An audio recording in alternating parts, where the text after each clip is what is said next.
everyone. Welcome back to Beyond Curious English. I'm Emma. And I'm Daniel.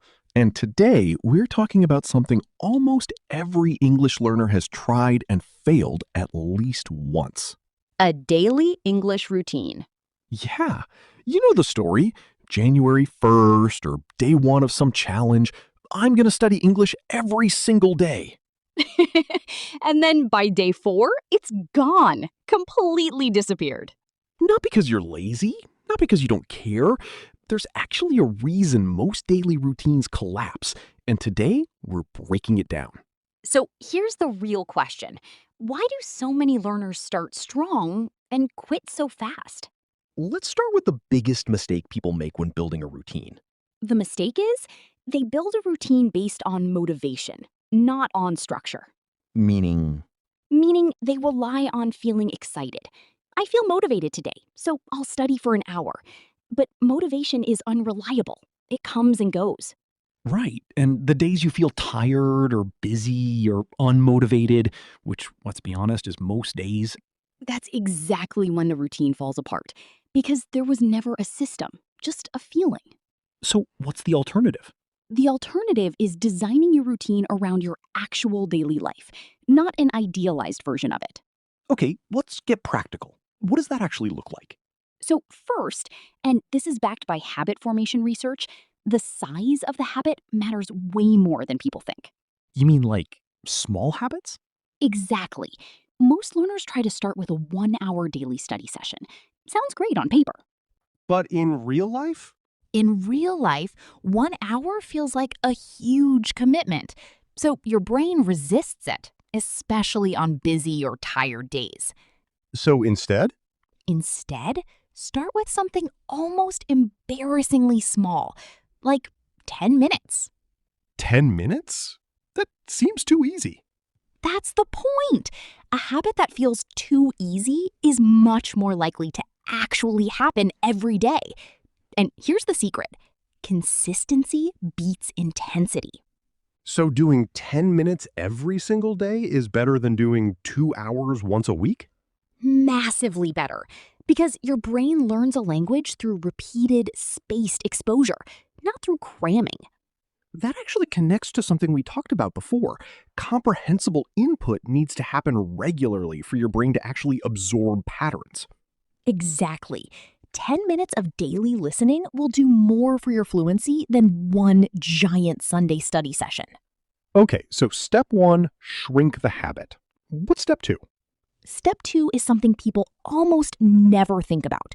Attaching your English habit to something you already do every day. Like habit stacking? Exactly. For example, instead of saying, I'll study English at some point today, Which almost never happens. you say, after I brush my teeth in the morning, I'll listen to 5 minutes of an English podcast.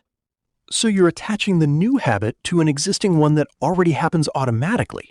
Exactly. Your brain doesn't have to decide to do it. It just happens as part of a chain you already have.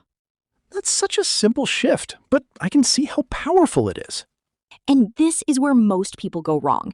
They try to build a brand new habit from nothing, floating in the middle of a busy day with no anchor. No wonder it disappears after a few days. Okay, so we've got 2 pieces. Shrink the habit and attach it to something you already do. What's next? Next is probably the most overlooked part, variety with inconsistency. Wait, isn't that contradictory? Consistency means doing the same thing every day. Consistency in timing and frequency, yes, but not necessarily in activity. And this is important because a lot of learners burn out doing the exact same task every single day. Like always doing grammar exercises, day after day. Exactly. Your brain gets bored, and boredom is one of the biggest silent killers of daily routines. So what does variety actually look like in practice? So let's say your English time is right after lunch. Monday, you listen to a podcast. Tuesday, you watch 3 minutes of a YouTube video. Wednesday, you read a short article. Thursday, you speak to yourself about your day. So the slot stays fixed, but the content rotates. Exactly. This keeps your brain engaged without needing extra willpower because novelty itself creates motivation. that actually makes a lot of sense. I think a lot of learners feel like variety means not being serious about studying. Right. There's this belief that discipline means doing the exact same boring task forever. But that's not how sustainable habits work for anything, not just language learning. Okay, let's talk about the psychological side now, because I know a lot of our listeners struggle with something specific: self-judgment. Oh, this is huge. So here's what happens. Someone misses one day of their routine. And then their brain says, well, I already failed, so what's the point of continuing? Exactly. This is called the what the hell effect in psychology. One small slip turns into complete abandonment. I've done this with so many habits, not just English. Everyone has. But here's the key mindset shift. Missing one day is not failure. Missing 2 days in a row is where the real risk begins. So the goal isn't perfection. It's never missing twice. That's literally the rule. If you miss Monday, that's fine. Just don't miss Tuesday too. That takes so much pressure off. It's not about being perfect, it's about coming back quickly. Exactly. And this connects to something we talked about in episode 4. Perfectionism is often the enemy of real progress. Right, people treat their routine like a test they can fail, instead of a relationship they can repair. I love that. A relationship you repair. That's exactly the right mindset. Okay, so let's bring this all together with something practical. Can you walk us through what an ideal but realistic daily routine actually looks like? Yes, let's build one together, step by step. Okay, so let's say you're a busy B1 or B2 learner. Maybe you work, maybe you study, maybe you have a family. Realistically, how much time do you actually have? Let's be honest, most people can find 20 to 30 minutes total in a day. Maybe not all at once, but scattered throughout. Perfect. That's actually all you need. Let's break it into 3 small moments. Moment 1. Morning, right after you wake up, or during breakfast. 5 minutes of listening to something in English. A short podcast segment, a song, anything with real spoken English. Not to study intensely, just to wake the brain up in English. Exactly. Think of it like a warm-up, not a workout. Moment 2. Midday, maybe during a commute, a walk, or a break. This is your input time. 10 to 15 minutes of watching or reading something slightly above your level.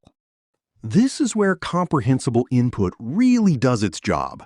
Right. And moment 3. This is the one people skip the most, but it's actually the most important. Speaking practice? Exactly. Even just 5 minutes. Talking to yourself about your day, describing what you see around you, or recording a voice memo talking about anything. A lot of learners feel silly doing this alone. I know, but here's the thing. Your mouth and brain need the physical practice of producing English, not just understanding it.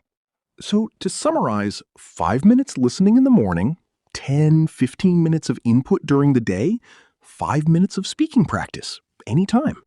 That's it. 20 to 25 minutes total. Completely doable, even on a busy day. And the beautiful thing is, this adds up. Over a month, that's more consistent English exposure than most people get in a semester of traditional classes. Exactly. Small and consistent beats big and occasional every single time. Okay, let's wrap up today's episode.